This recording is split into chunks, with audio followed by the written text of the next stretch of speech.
When somebody asks you what you are, you will say, well, I'm a human. But you say that because everybody agrees that what human represent. Oh, I'm energy, I'm light. But what is the truth? The truth is that you don't even know what you are. You know that you are, that's true. But do you really know what you are?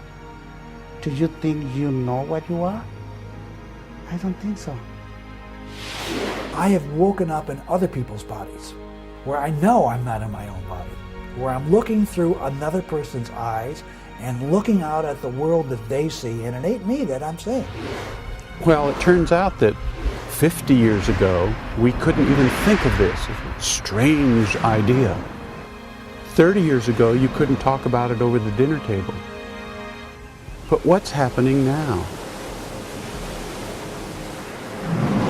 Now, you set the intention to find something and to align with something, it's going to come into your existence.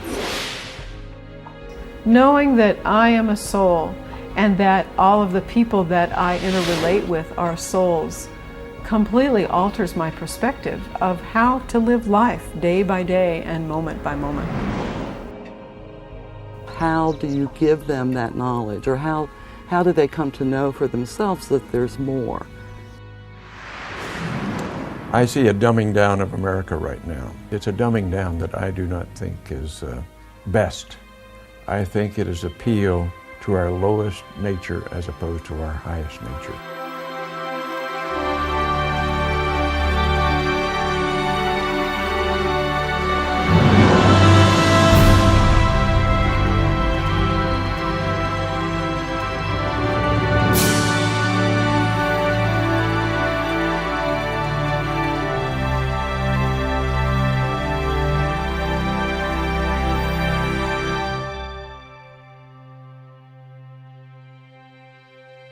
Humankind, mankind, consciousness itself is evolving into something that it wasn't before.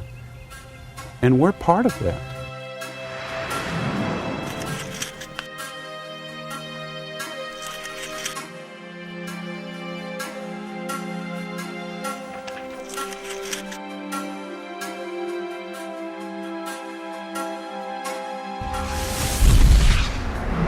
We're one of those cogs in the wheel on the evolution of human consciousness.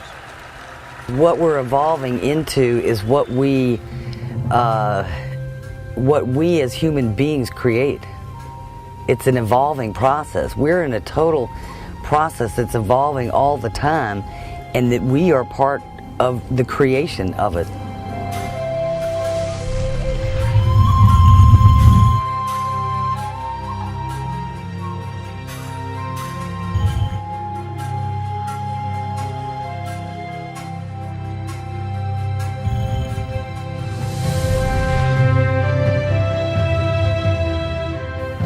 As all civilizations before us have asked the question, who are we, how did we get here, and what is this really all about?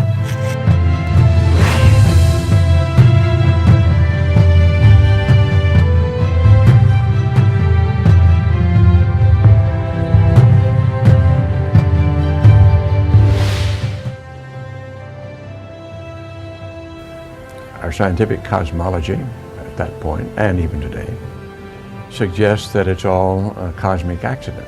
And of course, opposing that is the idealist cosmology, which says that consciousness is the fundamental stuff, and that all matter arose from concepts in consciousness. So here we had what science was telling us about our origins and our traditions, normally our religious traditions. I draw a distinction between spirituality and religion.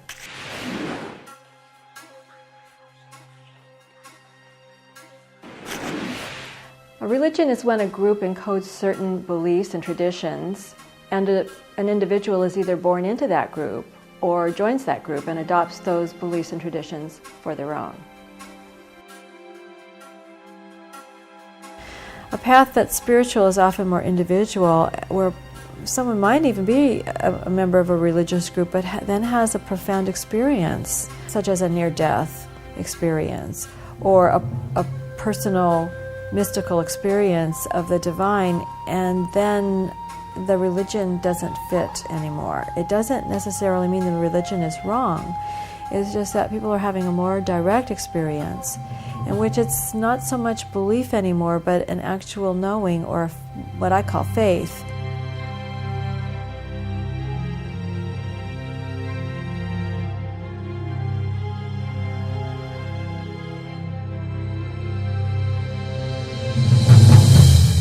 Always my interest in magic is what keeps me going into the study of the weird stuff like life after death and who's the big G? Is there a big G? Or is it just all a big law of the universe that we exist like this?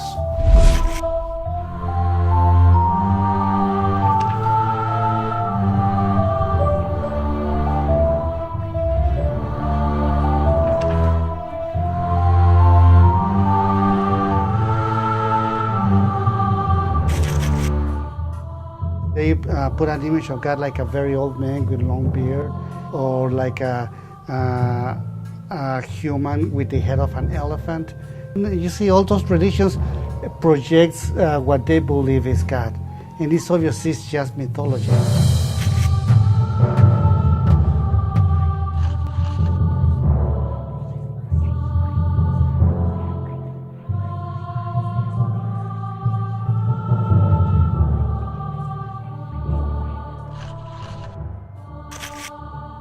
Even that mythology, it came because represents something that was true, and now what the religion project is images that have nothing to do really with God.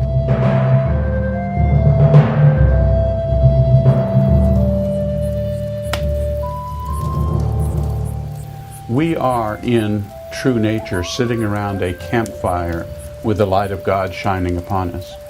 Behind us in the forest are dancing silhouettes of our persons sitting around the fire of God, the light of God radiating, and it is the shadows, the silhouettes on the forest behind us. Those dancing silhouettes are what we are now in the physical body. There's no substance to them, no permanence to them, they're just dancing silhouettes. The true, permanent, solid reality is us sitting around the light of God.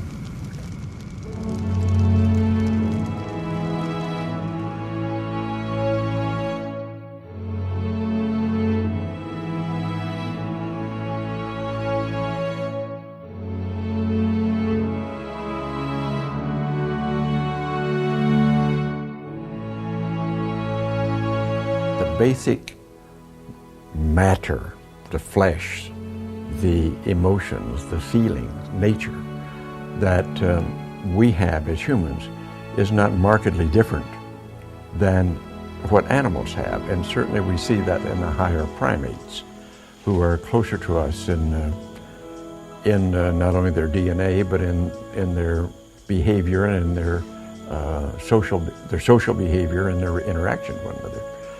So we cannot assume any longer that we're really not animals, that we're apart from nature in this regard. That's an old myth that's utterly wrong. We call our intuitive capabilities our sixth sense, and that's just dead wrong. They should be called our first sense. We have become more left brain and screened out these intuitive right brain capabilities that seem to be natural, that seem to be a part of our basic nature. If we go back in time, anywhere between 1,500 and 2,000 years, we go back in time that far, we discover that most cultures of the world were mystical. And mystical means that the soul has continuity. Mystical means that we exist in body and we exist in spirit.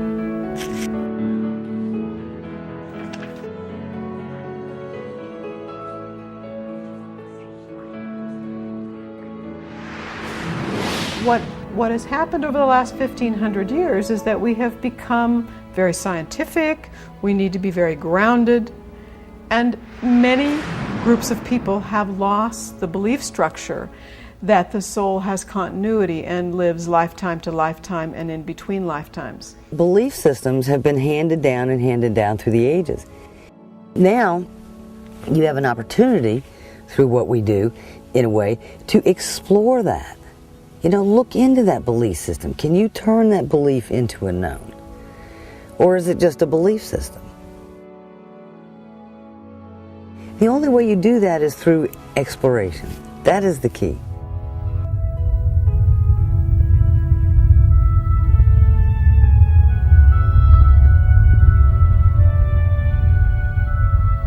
From space, the heavens are 10 times as bright because of the lack of intervening atmosphere. So that means 10 times as numerous stars. So what happened is I was looking at that. And as I had learned from my astronomy studies and my astronomy studies at MIT inside, a unity, a connectedness to all of that. And that was a new experience. It was a powerful experience, an ecstasy, accompanied by a blissful feeling. And this continued when I had a few moments to look out the window, all the way home for 3 days. And I realized I had to understand what this experience was. It was far beyond anything I had experienced before. 33 and a half hours after they landed, Alan Shepard and Edgar Mitchell lifted off in the silent vacuum of the moon. Gas engine is armed. 6, 5, 4, 3, 2, 1, 0. This is the ignition. What a liftoff. And liftoff. Roger, ignition. Boom. Switch over. 10 seconds. Roger. Hey, baby.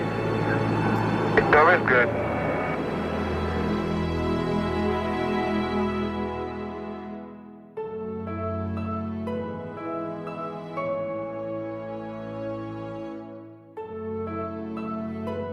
It's probably being more accepted today because so many more people are having these experiences, or awakening to these experiences, and are questioning a little bit more. And I think, again, this is part of the evolving process, that everything's evolving. And so we're evolving into becoming more awake and more conscious of the energy of who we are. You know, it's the old saying that we're spiritual beings having a human experience. Of course that the soul exists, but people misinterpret what is soul. They create that it's a ghost. No, it's not a ghost. The soul is a force. It's a force that begins in the moment of conception.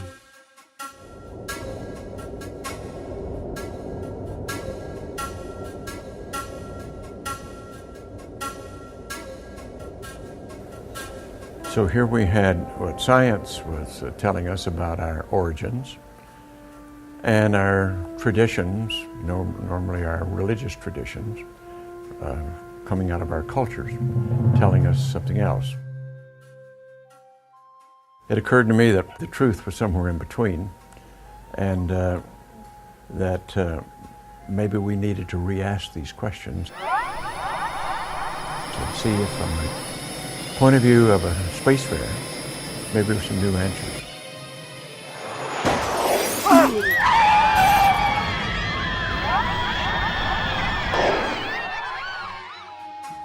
And it seemed to be that the nature of consciousness was the question to ask, because that was the great enigma. Was consciousness just accidental, as science would have, or was it the fundamental stuff, as most cultural idealist traditions would have?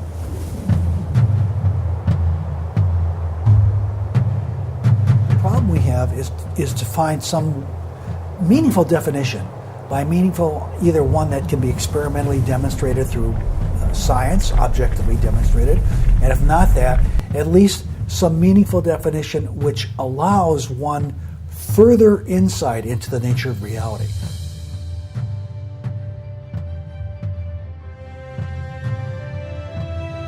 You've asked this question about what happens to me, what happens to who I really am if I'm not in the physical body. And I would say, what happens to the person who is having a dream? You're in the middle of a dream,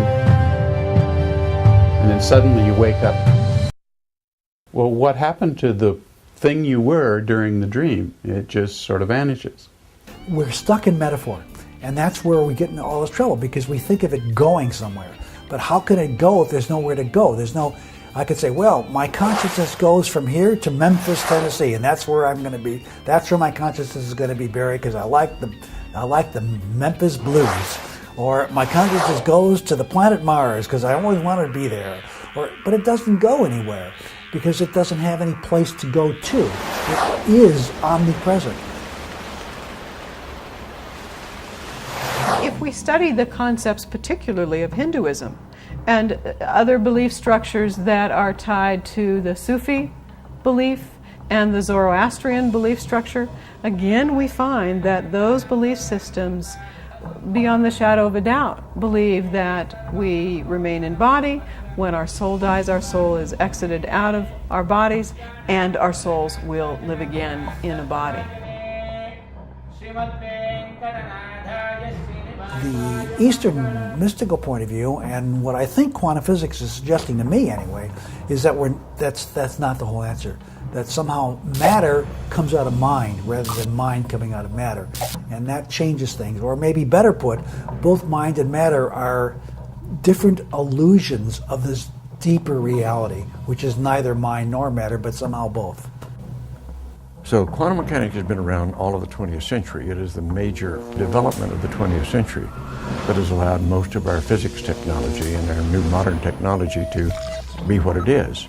It also allowed the thinkers of the period to realize that body-mind were interactive, and that maybe we were going to have to look at consciousness after all within science, whereas before it had been considered the realm of theology and philosophy. One of the concepts is that consciousness itself is a non-local phenomena. That means in consciousness we are unified everywhere, every when. It is our focus of attention or our alignment, what we pay attention to in one particular moment. Right now I'm paying attention to being in the body, but that doesn't mean that I don't exist everywhere, every when. All particles, all things have these dual components, a local manifestation and a non-local existence.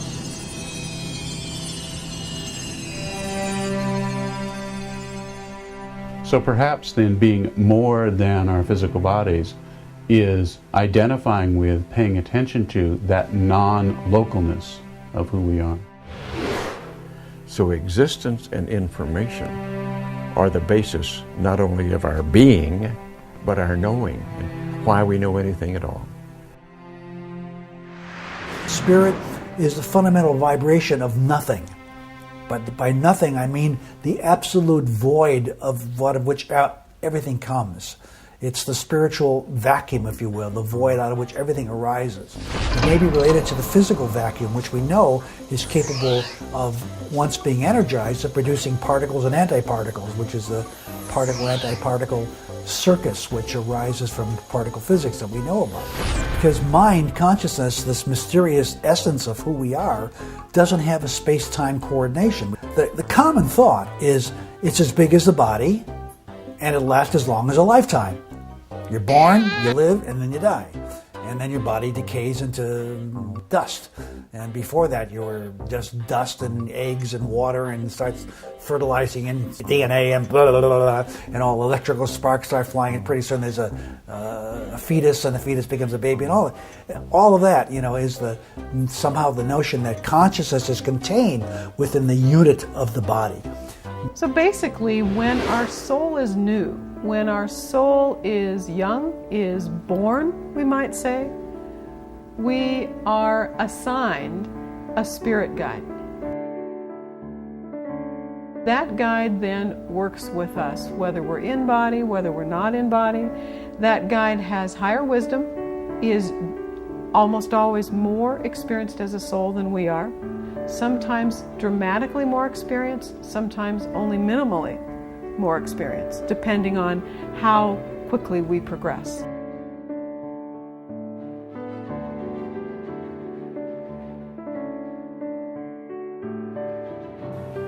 I feel that each of us has a group of guides that assists us and helps us in our daily life. However, my clients tell me that they often meet a master teacher guide in their life between life experience who is responsible for overseeing their soul's progress from embodiment to embodiment. And this guide may or may not be intimately involved with their daily life, but is responsible for overseeing their progress over many, many lifetimes.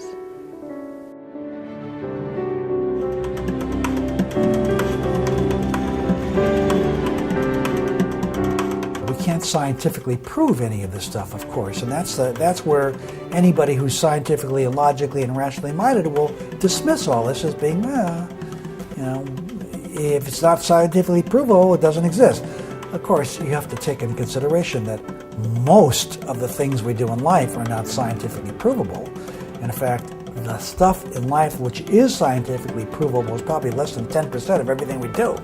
But yet we rely on scientific provability as being very much, importance in our life. We look at anecdotal evidence, and there's so much of it right now. Death experiences, children that are born with memories of aunts or uncles or even grandparents that had died years before the child was even born. There's many cases of this in India, of so-called reincarnation memories. I don't know, if you read these accounts, they seem to be pretty sensible to me. And that has allowed us now to take quantum physics and start to explore it in quite a new way in the last several years, and to open brand new doors that have never been opened before in understanding ourselves, in understanding the deepest realms of bio-nature, and understanding consciousness itself.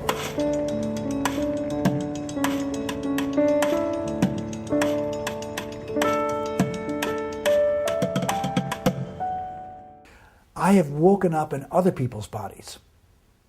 Now that's really weird. Where I know I'm not in my own body. Where I'm looking through another person's eyes and looking out at the world that they see, and it ain't me that I'm seeing. It ain't my world that I'm looking at. One time, I woke up, got out of bed, went to take a whiz, and I walked inside in the bathroom in my log cabin, stood on the toilet, just about to pee, and suddenly I realized I didn't go to sleep in a log cabin. There's no log cabin where I was. What the heck am I doing in a log cabin? And that's when I realized I was in somebody else's body. He was whizzing, and I was there watching.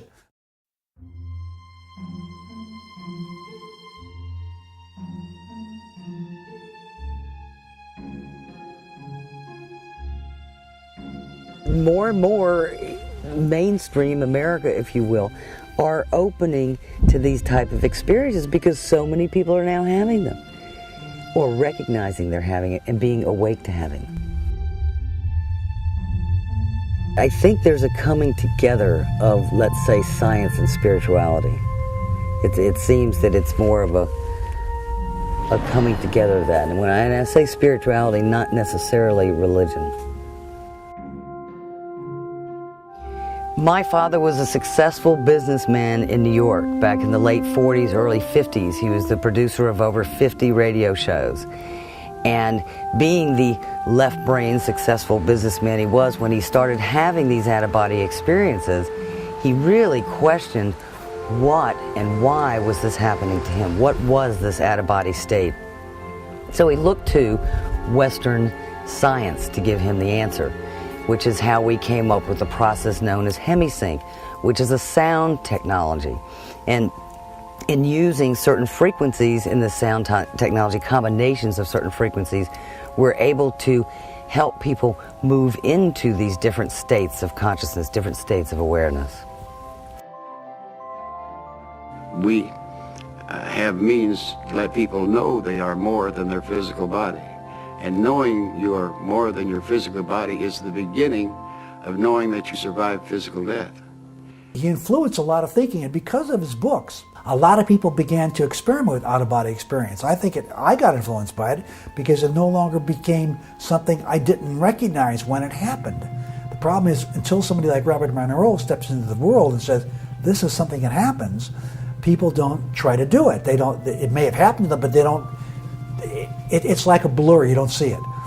When somebody says, this is that, then you begin to recognize it when you have that experience. The ability to tune into this consciousness, to become aware of your out-of-body state, I think is the true question. It's not who has the ability to get out of their body and who doesn't. It's who becomes aware, who has the ability to become aware. I think the very first time I was floating above my body and I was near the ceiling. And I could see the ceiling very clearly, and I kind of like started to feel myself drawing down. I don't know whether I was afraid or didn't know how far I was going up, or how high I was going to go, or whether I'd go through the ceiling. I don't know. Some fear mechanism probably drove me back down. When I got back down again, I remember trying to get my hand inside of my body. It was very unusual. It's like my body was a glove, and I couldn't get my hand to fit inside my thumbs. Everything was a little bit, helter-skelter for a while. And I finally got my little finger into the little finger space, and everything kind of fit in. I fit in. And when astral projection is happening, the question I would personally wonder is,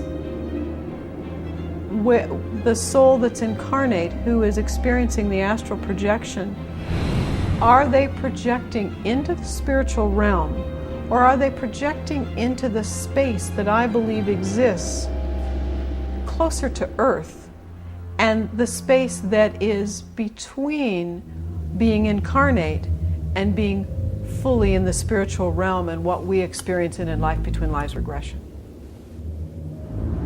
The only thing we ask you to consider is that you are more than your physical body. Just consider that. And through that, the HemiSync technology helps you really move into knowing that, not just believing it, but because it's able to put you into a relaxed state. First of all, that's the key of anything, is to move into a totally relaxed state.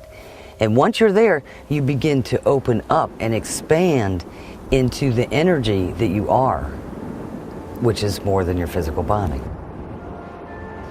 And we've known for years and years that when you can be in that very deeply relaxed place, then we let go of our defenses, we let go of blocks and obstacles that perhaps get in the way of exploring. And so from that place of deep relaxation, then we can open up to all kinds of possibilities.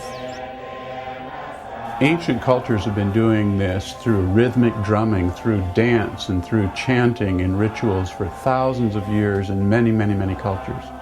The technology of stereo and Dolby Digital surround sound is something new to the 20th and 21st century. We have found a way to use that modern day technology to do what cultures have been doing for thousands of years.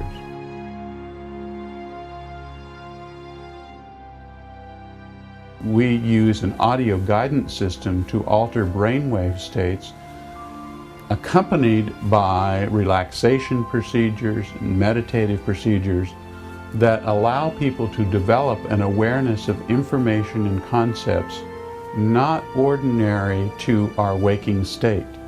This is the bridge for opening a gateway for the out-of-body experience.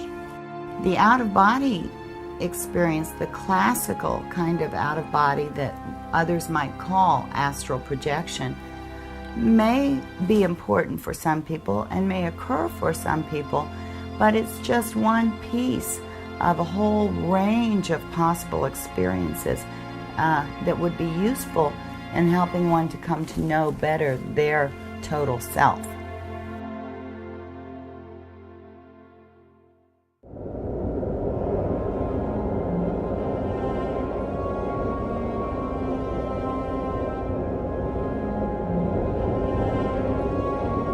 Well, death is the big unfocus. Letting go.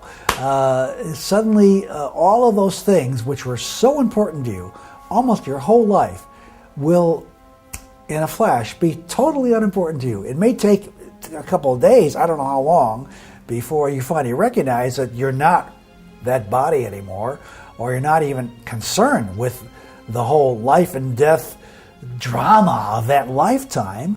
And in the moment of your death, that force dissolve and let go everything. No longer recognize any piece of you anymore. But the soul comes from life, which means from spirit or from God.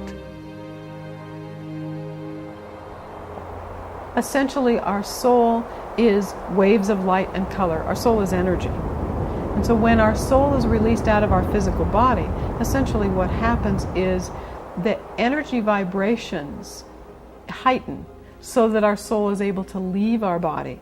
And our body is very dense and low and of a vibrational nature. And when our soul leaves at the point of death, those energy vibrations, we might say, speed up. And that's how the soul is released out of the body.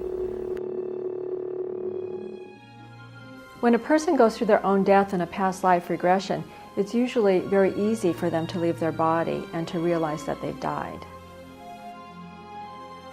I always take a moment for them to reflect on the life they've just left.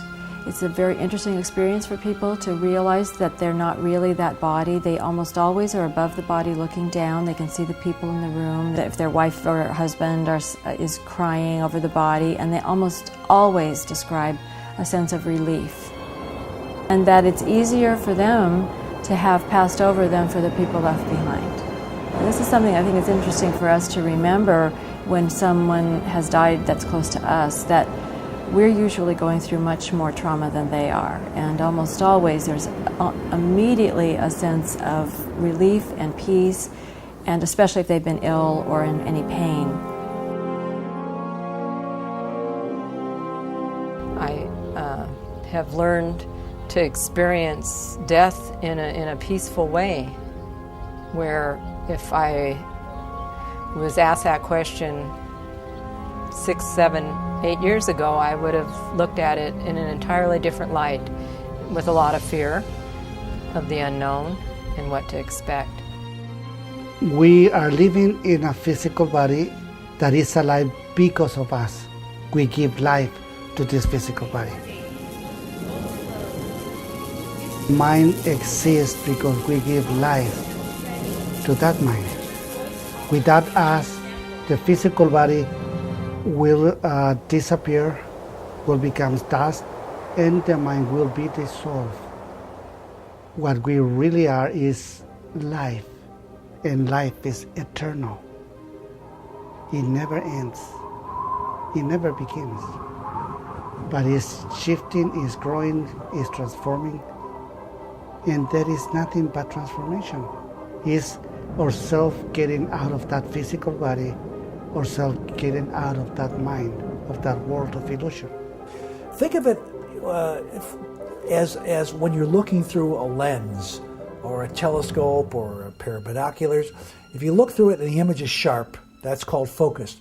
As you turn the dials, they start to get blurry. That's called defocusing or unfocusing. Now, an unfocused image is that the light from the object is going through many different pathways to reach your eye, so that your eye is getting the light from different directions all at the same time, and it appears blurry.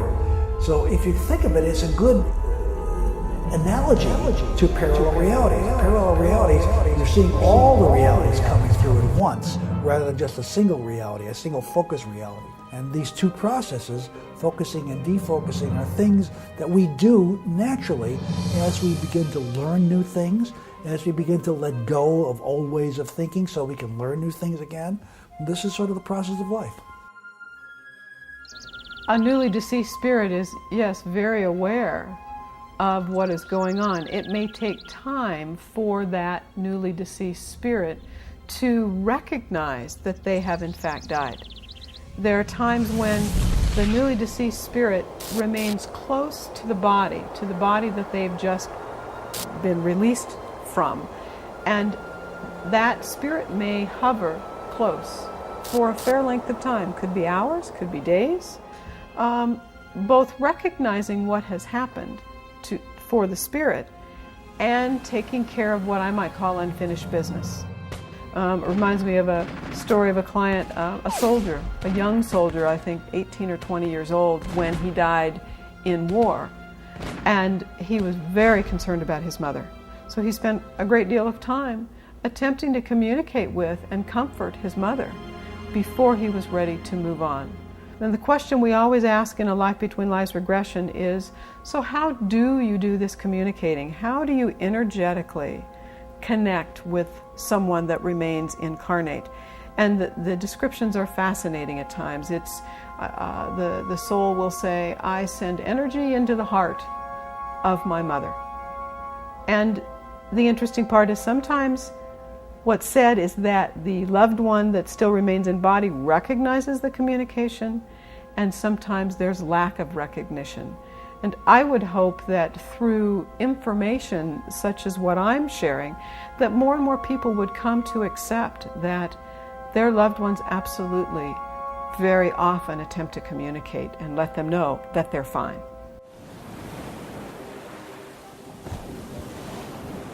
I had passed away. It was a very peaceful death. I had my family around me. Again, that life was kind of a quiet life, a lonely life. There was not a lot of family. I didn't have children, and as I looked down at it, I felt very calm and peaceful and spiritual. And then I experienced a light. It was a bright light, and then kind of a purplish light. And I was just kind of floating along. And as I floated along, I was greeted by my spirit guide, and his name was Peter. And he was wearing a white flowing robe, had a gold cord wrapped around it, with long hair, appeared to be an older person, very calming and very open. And I was then guided along until I saw a building, a structure. What I saw was columns, and it was a big hall. And in the hall there was mosaics on the wall, one wall, and tapestry on the other. Just a huge hall with real tall ceilings. It is still the great mystery. What is it that's ongoing? What is it that survives? Well, certainly our recent work shows that the information survives. The information in holographic form that nature preserves in this quantum hologram is a record of our life. And in ancient lore, they recognize this as well, but they call it the Akashic record. The Akashic record is the record of life, and was recognized very well by the ancients. We are now starting to see that, and we call it the zero-point energy field with its quantum hologram is the equivalent of, or is like the Akashic record, or they're kind of one and the same. I do not deny that consciousness may be the fundamental stuff, but I don't think you're ever going to be able to prove that directly. In other words, if you can't explain the universe by our normal material, natural means, the way we are trying to do so, then in due course you will have to fall back on the supernatural. At this moment, I'm not prepared to do that. You do not have to fear death. Because, and again, if you experience it, find out for yourself that you survive physical death. And that, not just believe it, actually experience it. And when you experience it, then you know that you survive physical death. My father had no fear of death. My father, because of so many experiences he had, he knew that he survived death. He didn't just believe it, he knew it, because he had experienced it. The key is for you to find out for yourself.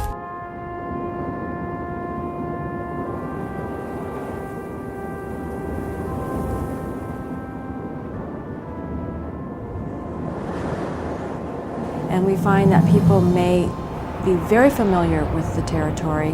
Once they're out of the body and have kind of said their farewells, they know exactly where they're going and go there. And they're not met by anyone at all, but they're not lonely. There are people who are met by a whole soul group, and it's almost like a party. Like they've got a big welcome home party, and it's very festive.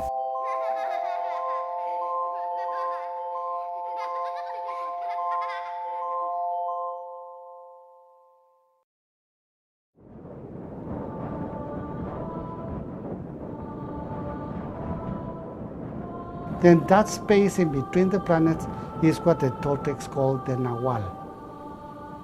Now, what gives life to the Nahual, which is light, and what gives life to the Tonal, which is matter, is what they call intent.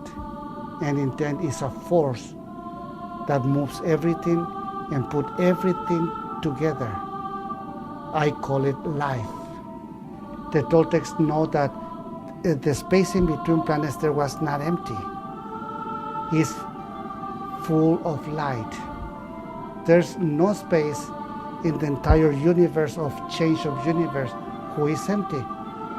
In between atoms, in between stars, in between planets, always exists light. What the quantum hologram is, it's based on the well-known fact that matter emits and reabsorbs quanta of energy, photons, at the most basic level of nature. And that those photons have a non-local interconnection, regardless of where they go thereafter. They are interconnected. Take the quantum emissions from any body of matter, from a human to a chair to anything, that you study it as a group, it is carrying unique information in the event history of that object. Wow, this is a rather fundamental discovery, because it is saying that information at the quantum level in nature is as important as in energy itself. What the physicists tell us is that when particles are entangled in a process at the subatomic level, and they go across the universe from each other, should they maintain a correlation, a coherence. And if something happens to one particle, it is instantaneously known or recognized by the other particle, regardless of where they are in the universe. That's instantaneous communication. That's called non-locality. How would one experience that subjectively? What is your subjective experience of non-locality? Many people experience it as an out-of-body state, an out-of-body situation. We've heard about this when we think of a near-death experience. People seem to float out or perceive themselves to be some way distant from the physical body. The question comes up, is there then a separate body or a second body? Many people have a philosophic opinion that there is a spirit body or a soul.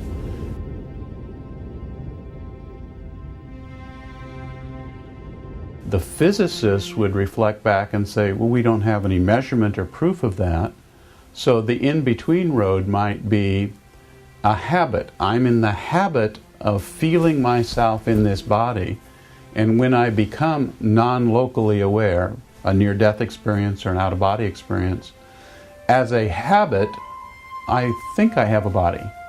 But perhaps it really isn't. Perhaps I am more than that, more than the concepts of a body. If we can become aware of information that's not available to the physical senses, it's available only if we are non-locally aware. Something in the future, something in the past, something distant in space from us, something that we couldn't know with our physical senses, and that information comes to us, therein lies the proof. How else could we possibly know this but that we were more than our physical bodies? In quantum physics, not only is it not considered to be crazy, it's considered to be a way to understand the nature of the real reality, the so-called real reality that we're in. And it's used every day. In fact, a whole new field is developed based upon this idea called quantum computers and quantum computation. And in the years to come, we're going to see more and more of this new idea emerging, and parallel realities are even going into them and taking a photograph and bringing it back out again. They may not be science fiction. That may be something we're going to be doing soon. So I think right now this is an exciting time to be thinking about the relationship of mind and consciousness to quantum physics.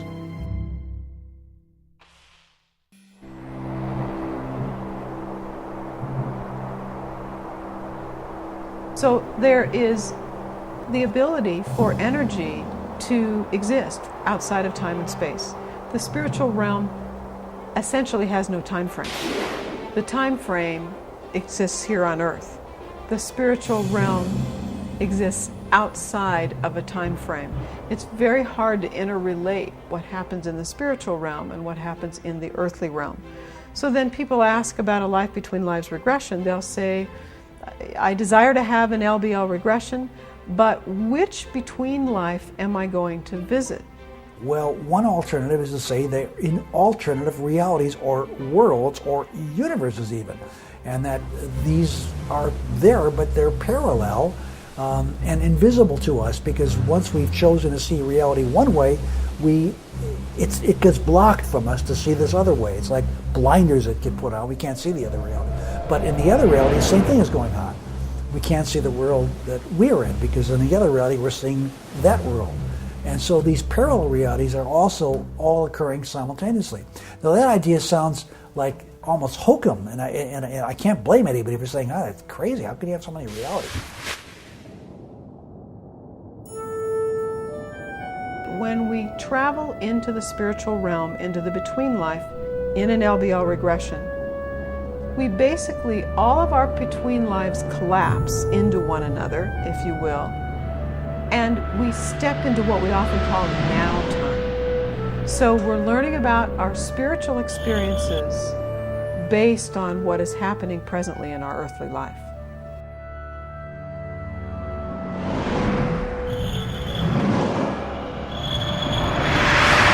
The spirit world is the spirit world in the sense that we have many belief structures that say the spirit world is segmented.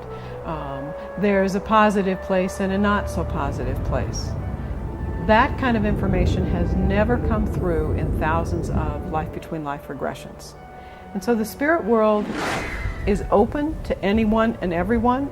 We are not blocked at a certain point and disallowed entry depending on what we have or haven't done in our life. The spirit world does appear different, regression to regression.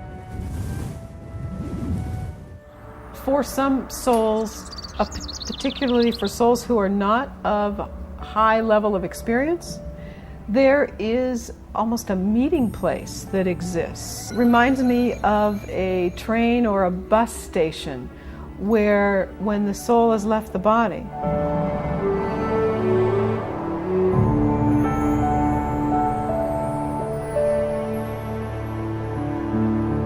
and it comes in to spend time as it's crossing over.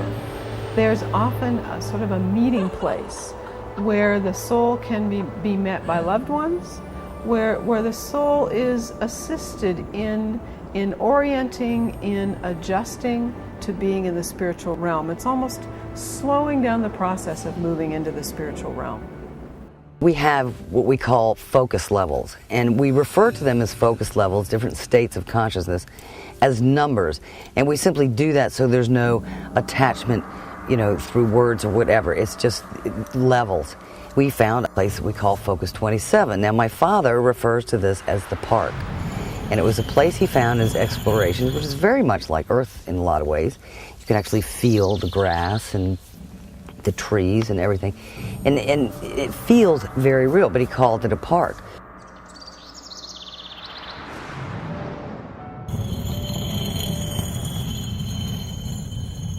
And we've found that there's a healing and regeneration center there. There's a planning center there. It's an incredible place, if you will. Well, Focus 27 is a state that many different systems and religions would refer to as heaven. It is certainly one heaven, a state where of great joy. It's a state that offers an opportunity for amazing learnings and insight into, and not only insight into, but participation in planning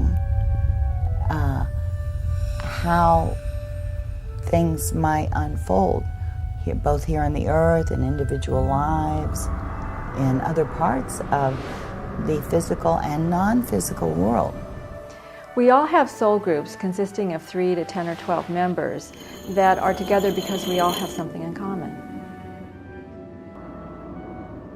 And that's a good question to ask. What is it that brings you all together? What are you doing together in the spirit world? And usually people are very clear about that. And it may be that they're doing work together, or they may be working on similar lessons together. Went through, immediately my guides were there. Immediately. I didn't go into any chambers, I didn't have any cleansing. My guides are like, what's up, we're glad you're here.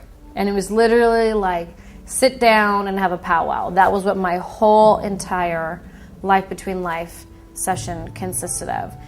The therapist that I was working with had a lot of interaction with my guides. Apparently they were very high vibrational, enlightened teachers. And they shared a lot of information with her. I kind of acted as a channel to share that information, to have it come through. And most of the information that was covered was specific stuff for me. No predictions of any sort, but getting in, connecting to what was the intention that I had stated for myself. What did I want to experience? What did I come here for? And the first person that appeared to my right was my son, Scott. And Scott was like my soulmate. He was a real old soul. He was 27 years old when he passed away, but had lived such a full life, and it was just really powerful to have such a vivid feeling of being there with him. Even though nothing frightening ever happens there, souls always feel a sense of intimidation, I guess I would say, when they're called before what we have termed a council of elders or a council of wise beings. And their guide usually accompanies them, and they are almost always in a building or a space that seems very formal. And a group of 5, 6, or maybe even 10 elders come in, and they ask questions, and always in the most loving way, the person is given some suggestions about how they might proceed as further in the next life and how they can do better. And it's a very serious meeting, but it's not punitive or judgmental in the way that we might think. The coordinating body of the spiritual realm is comprised of souls that have finished their incarnation on earth. They've progressed to a particular level. They then work at, we use these words higher, lower, and it's hard not to use those words. They work at a higher level of wisdom, but they are ultimately coordinated by a highest level of wisdom that we all choose to label in different ways.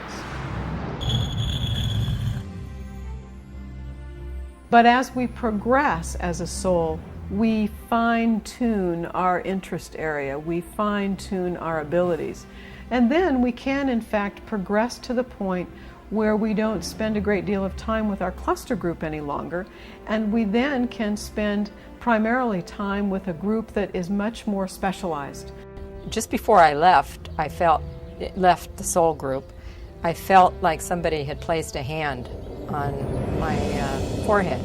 And I, again felt this amazing energy. And I said, I think they're just knocking in a little extra knowledge into my head and just healing. I'm being healed of anything that I needed to be healed of, as far as some of the experiences that I had experienced in my current incarnation.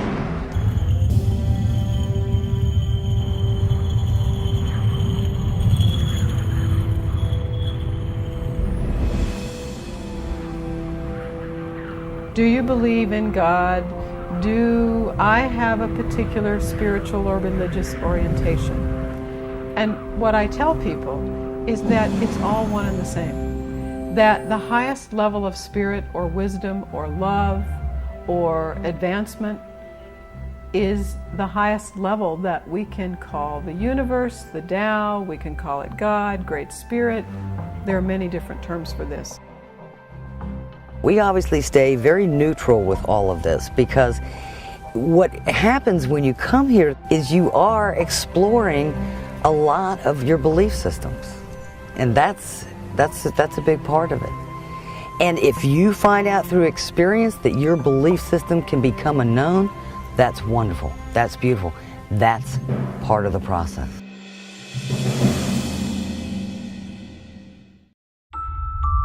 And all of a sudden I looked up and literally saw this bomb drop. And it looked exactly the way you see it depicted in history books and in pictures and on television. And it literally came down like a giant mushroom cloud, and this smoke just started barreling towards us. And I think when you experience trauma, you experience it in slow motion, because it seemed like it was taking a very long period of time to unfold, when in essence I think it was probably 3 seconds, But then everything around me was burning, was in flames. And I remember I had a small child, and I grabbed this small child, and there was fire everywhere, and the only way to not burn, to be afflicted by the fire, was to get into this water. It was an arranged marriage, 17. He gave me everything, loved me, tatted me, presents galore, and I just did not like him, and I turned my back on him, ultimately causing him to later kill me.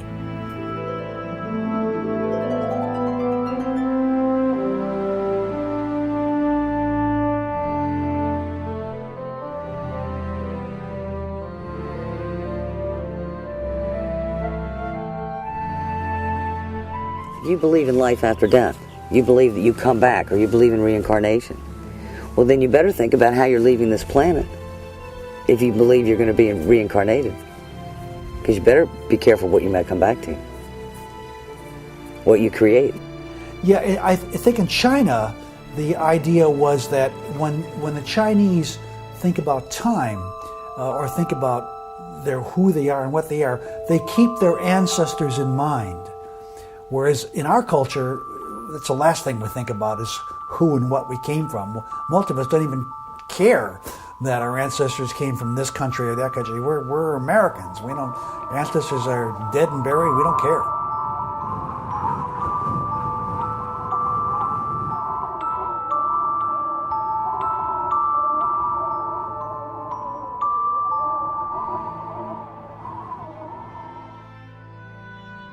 Regression therapy is utilizing trance or utilizing hypnosis to guide a client to go backward in time, to sort of go through what we might call age regression.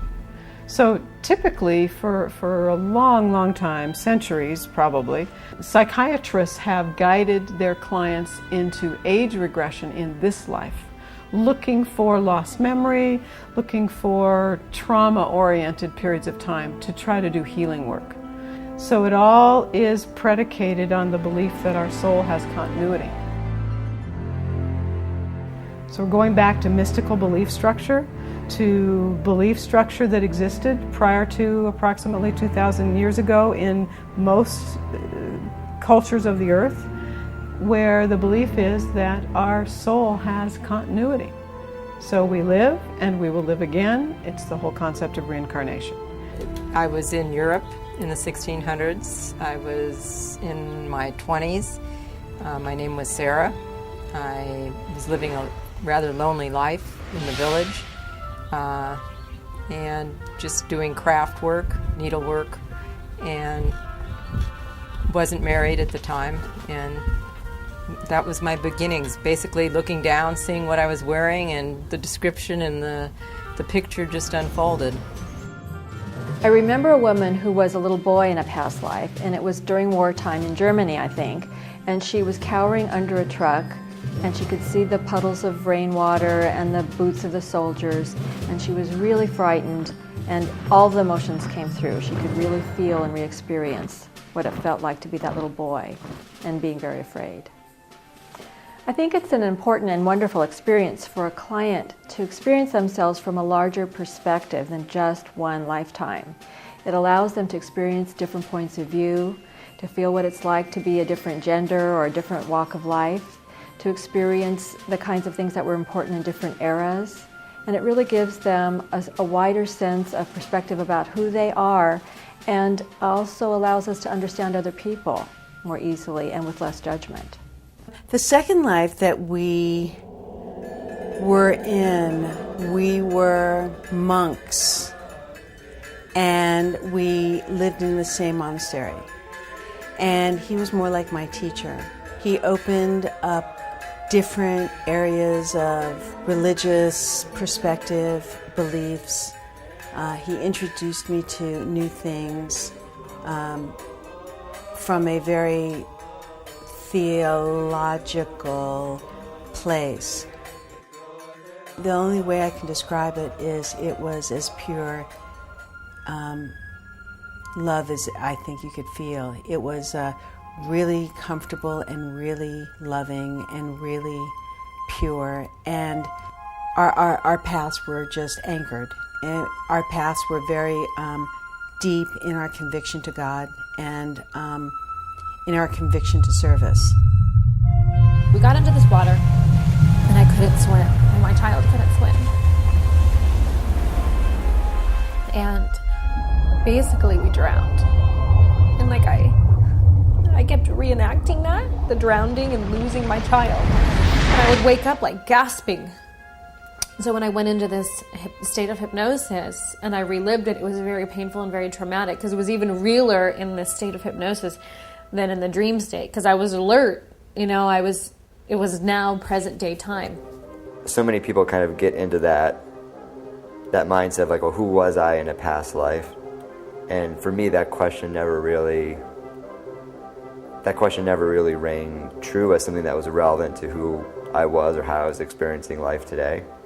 What rang true to me and what's gotten at in the book and the whole sort of life in between lives things was a clear sense of who you are as a soul, independent of your current incarnation, your current manifestation as a body. The second one would be Italy. I was in an Italian village. I was married. We had a lot of ups and downs, and so our marriage was very tumultuous. And he was a butcher. I was a homemaker. And it was very rough times during that time. It was, I think, in the 1700s, if I recall. And so lessons, again, learned. I related that person to possibly being the person that I was first married to, that I was married to for a number of years. And I had left that marriage. And it was a very therapeutic time for me, because it really opened me up to the possibilities of growing instead of stagnating. The most vivid one experientially was a whale incarnation. The most sort of vivid snapshots from that experience were surfacing and seeing humans on boats that were whale hunters, whale fishermen, whatever you want to call them, and just sort of looking at them as they were, killing other whales or trying to kill me or trying to kill other whales in the pod, and having this very sort of calm sensation about the whole thing, almost a little bit confused about why they were so panicked, what was going on, where were those feelings coming from, where was the aggression, or just very much this doesn't really quite make sense. But at the same time, even knowing that I was, quote unquote, in danger, but not necessarily any sense of fear whatsoever. Mine was I was a trapeze artist in the circus, and this man was also there. He was a lion tamer. I fell off the trapeze. He was the first one to come to rescue me. I lost the use of my legs, fell madly in love with him, and ultimately we just had a really great life from that. He just took care of me for the rest of my life.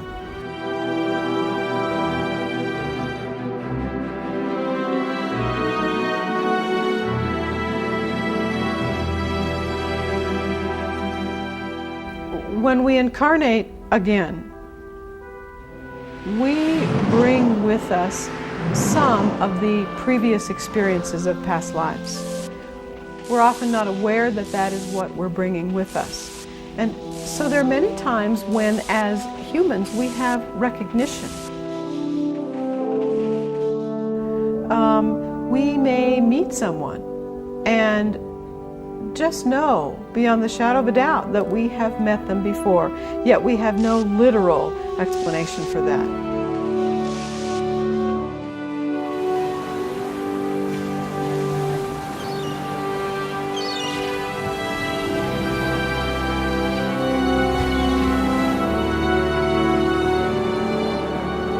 We also bring with us the particular areas of learning of our soul that still, we might say, need work, need progression, and somehow will be guided through those automatically outside of our awareness.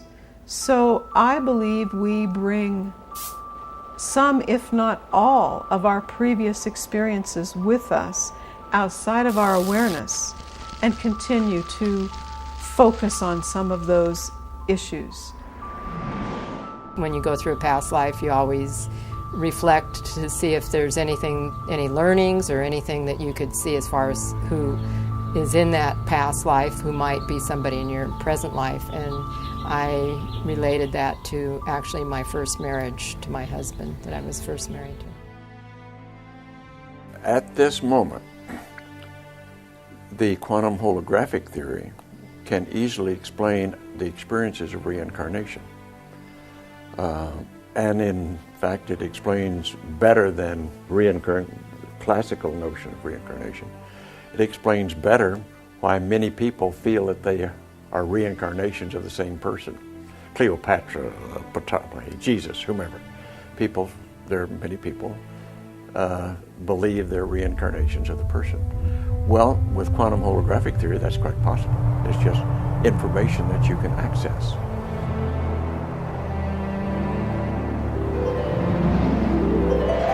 I know that it all makes sense. This is not just a happenstance. I didn't just born and I'm just not going to die. I was born, I chose, I created, I co-created, I came in with a purpose. I picked the people to be my parents for a reason. I took the paths that I'd chosen because of. I came here to continue what I didn't finish. I'm real anchored in that.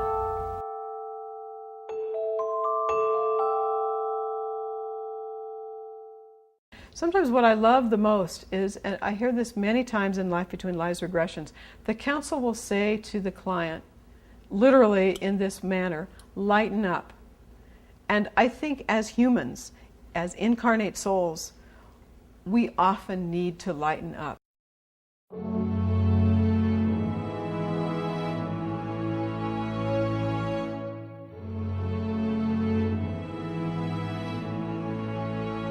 And when the client wants to hear from their counsel how they are doing as a soul, often the client thinks they're not doing well in their life. And then the counsel will say, you're doing great. Just keep going. You're doing wonderfully. Because Teotihuacan is like a map where it's guiding you humans step by step, letting go all the reasons why they believe they are not God, until they are put the whole integrity together, and they find out that they always were God, that they was born perfect, and that they are perfect. And from that point of view, you can see that everybody else is perfect. All the humans around the world, they are perfect. They just don't know that they are, because the whole belief system guides them to a different direction. We'd like to share a piece of this rock with so many of the countries throughout the world. We hope that this will be a symbol of what our feelings are, what the feelings of the Apollo program are, and a symbol of mankind that we can live in peace and harmony in the future. For many years, I thought a new age of enlightenment was approaching, that delving into these areas, trying to understand the deeper nature of our perceptions, intuitive information, quantum information, and I still think that is the way to the future. As a soul, do we always have free will to make choice about anything? Absolutely yes.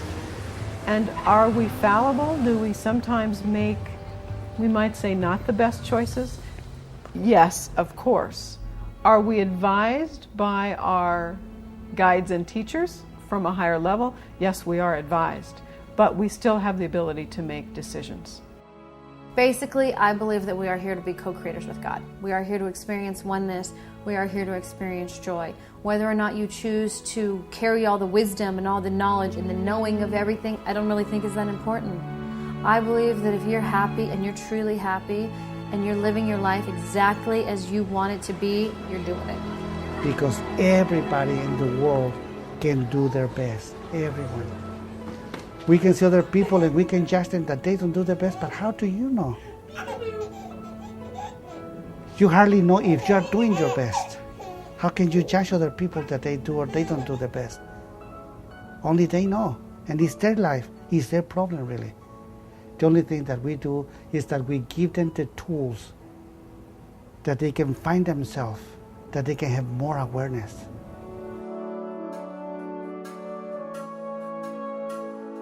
In the Australian Aboriginal point of view, they see the creatures evolving through dream. That one creature, which is more primitive, and appears as a result of the Great Spirit dreaming for its environment to occur, so it can be there. That creature begins to dream of an environment in which it can't live. That environment is beyond what it can do. It dreams of it. And as a result of the dream appearing, there's genetic changes in such that a new creature evolves which can exist in a new environment. Now, while this may seem like a fairy tale or just simply a story, in quantum physics, we're always dealing with possibilities, and we're always looking at how, now currently in our current thinking, we're looking how future possibilities and past possibilities could be coming together to produce transformation in the present moment. And that's a whole new idea, that somehow what has not happened can come back and influence what is happening. And as a result, lead to something what we would experience as actually happening.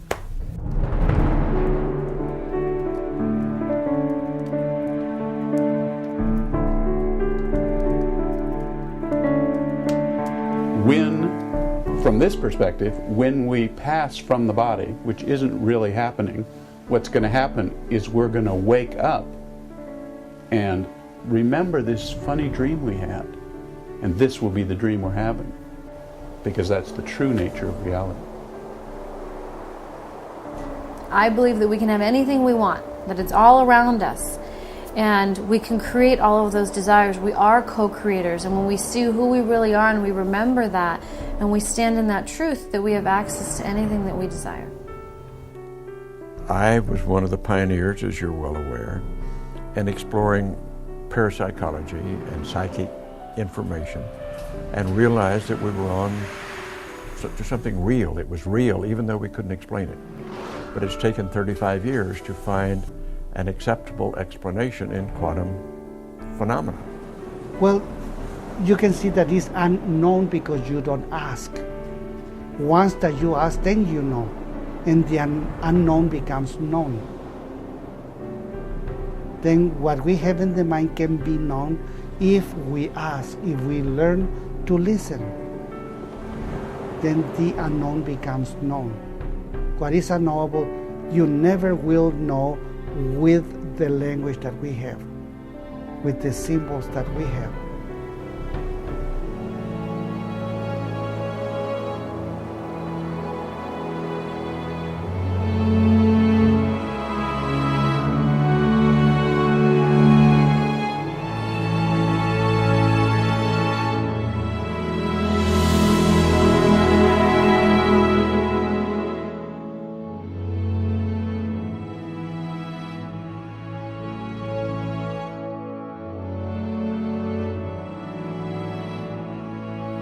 Even when it doesn't make sense to me these days, I trust the universe more and more. And the world doesn't have to explain itself to me. And when it looks really bad from the outside, I have more faith that a person's life is unfolding in just the way that it needs to for their soul's growth and learning. And that thought gives me a lot of comfort. Many of us spend so much of our lives worrying about what's going to happen tomorrow, or just wallowing in things that have happened in the past instead of being in the now. And I think they can learn a lot from just being in the moment and experiencing life and having joy in their life. As you expand in awareness, what you discover is that when it comes to creation, that one of the things we really can do is create heaven on earth now.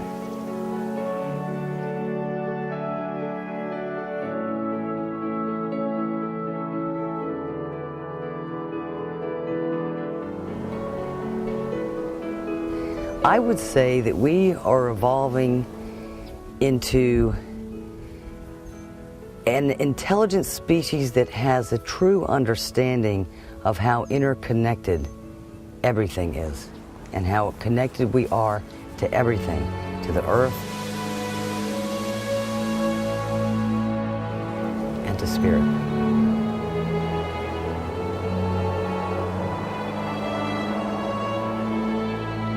And so I think that leads to looking at what is the point? Why do we come into body? You know, why am I or anyone else incarnate at this time?